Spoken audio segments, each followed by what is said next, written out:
ওই যমুনা হ্যাঁ তুমি আলমারি খুলছো করে ও কখন দেখছি আমি ঠিক আছে আলমারি খুলছো কেরা মানে আমি জানলা দিয়ে দেখছি ওই তো আলমারি খোলা গেছে তো আমার বেশি আমি হ্যাঁ হ্যাঁ।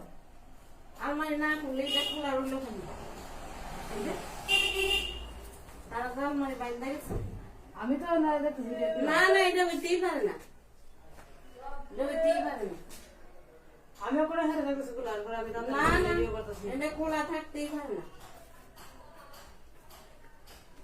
ওই বেলা নদী ওই বেলা নদী এদিকে আয় তাড়াতাড়ি আমি আর দেখতেছি এটা খোলার দিকে আমি লাগাইতেছি এদিকে আয়ো তাড়াতাড়ি এই রুমে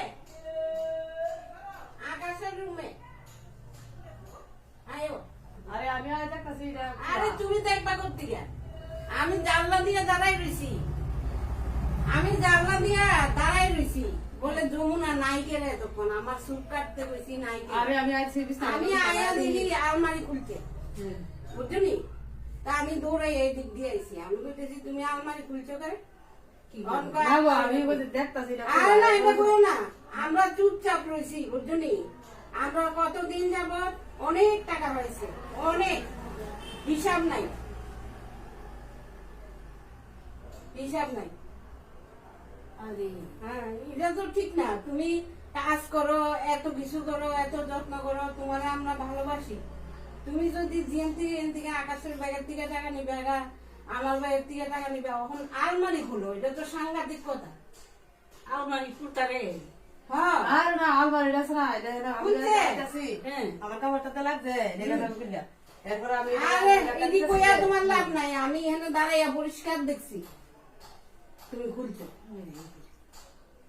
তুমি আমাদের বাড়িতে আমার মা আর দিদা অসুস্থ, দুজনই বয়স্ক। তো আমরা কাজের লোক একজন আগে কাজ করতো, দুজন কাজের লোকই কাজ করতো, একজন সাইডে সাইডা দিছে। তো মার অসুস্থতার জন্য আমার ট্রিটমেন্টের জন্য বাইরে যাইতে লাগে কিছুদিন পরে পরেই। কাজের লোকের অবশ্যই দরকার আছিল, দিদা বাড়িতে একলা থাকতো। তো একজন মহিলা 1 বছর ধরে সবজি বিক্রি করতে আইতো, 2টা বাচ্চা নিয়ে আইতো, ছোট ছোট বাচ্চা, একজন বোধহয় 4-5 বছর আর একজন এরকম 2-3 বছরের। তো মা খুব ভালো পাইতো, মাও খুব মানে মার অনেক সময় কেয়ার দেখাইতো, ওকে সঙ্গে কাজের লোক না এলে খুব ঘরটার ঝাড়ু দিয়ে দিত। একদিন যখন কাজের লোক ছাইড়া দিছে, ও কইলো যে ওই কাজ করবো, আমরা বাড়িতে কাজ করে দিই। তো মা ওকে আচ্ছা ঠিক আছে, গরিব মানুষ করুক। তো এরপরে হ্যাঁ করতেছে, সবজি বিক্রি করতেই করতেছে।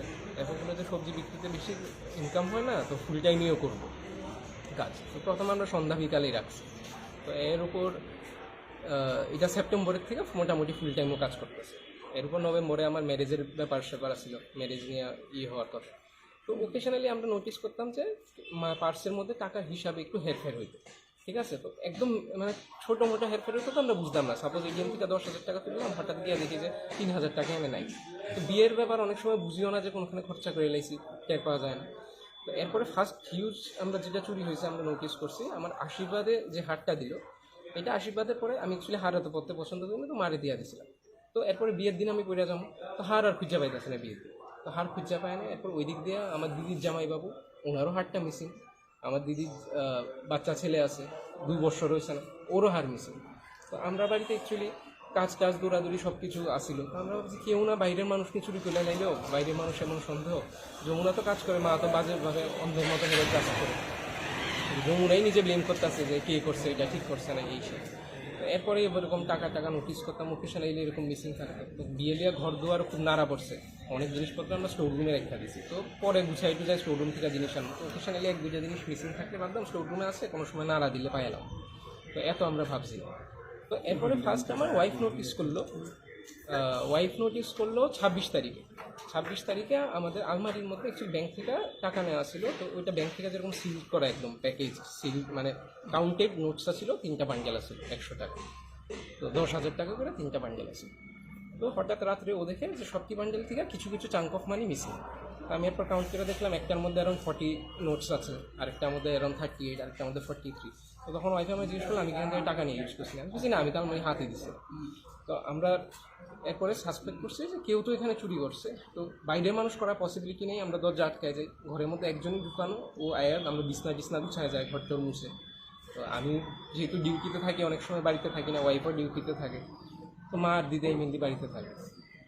তো এরপর হঠাৎ আমরা বুঝলাম যে কেউ তো চুরি করতেছে, বাট আনলেস এন্ড আনটিল আমরা শিওর যে আমরা দেখতে পারি যে ও চুরি করছে, আমরা ডাউট করতে পারতেছি না। কারণ মা তখনও ওর উপর বিশ্বাস, তখনও যখন মারে কইছে না হ্যাঁ করছে না, এরকম করতো না, যখন দুটো বাচ্চা আছে গরিব মানুষের জীবন অবস্থা। তারপর আমি ঠিক আছে, আমারও ডিউটি আছে, আমি জানি গিয়া আমি পুরানো একটা মোবাইল ফরম্যাট করে আমি ভিডিও ক্যামেরায় দিয়ে ব্রাইটনেস একদম কমে চাতে লাগাই দিয়ে গেছি। আমি যদি এরকম করে তো অবভিয়াসলি ধরা পড়বো। আমরা আজকেও বিছনা চাইতে আইবো, এর উপর আমরা দুজনেই নাই বাড়িতে ডিউটিতে।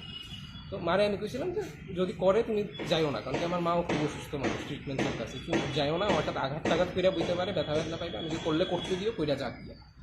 তো ভিডিওটা আইসে, বাট মাও বোধ হয় সম্ভব জানলা দিয়ে দেখা লেছে যে হ্যাঁ আলমারি খুলছে। তো মা গিয়ার পরে ওরা অ্যাপ্রোচ করলো, অ্যাপ্রোচ করার পরে ও মানে ও এক্সকিউজ দিতে আছে, শাড়ি লাগিয়ে খুলে গেছে এই সেই। তো এরপরে মা আরেক মাসিরে ডাকলো, বাট ও এত স্মার্ট যে মার সামনেই মার প্রেজেন্সে ঠাস করে ও বিছনায় যে টাকাগুলো নোটগুলো বাইক করে রাখছিল ঠাস করে ও প্রবেবলি ওর ব্লাউজে ঢুকাই লেলো।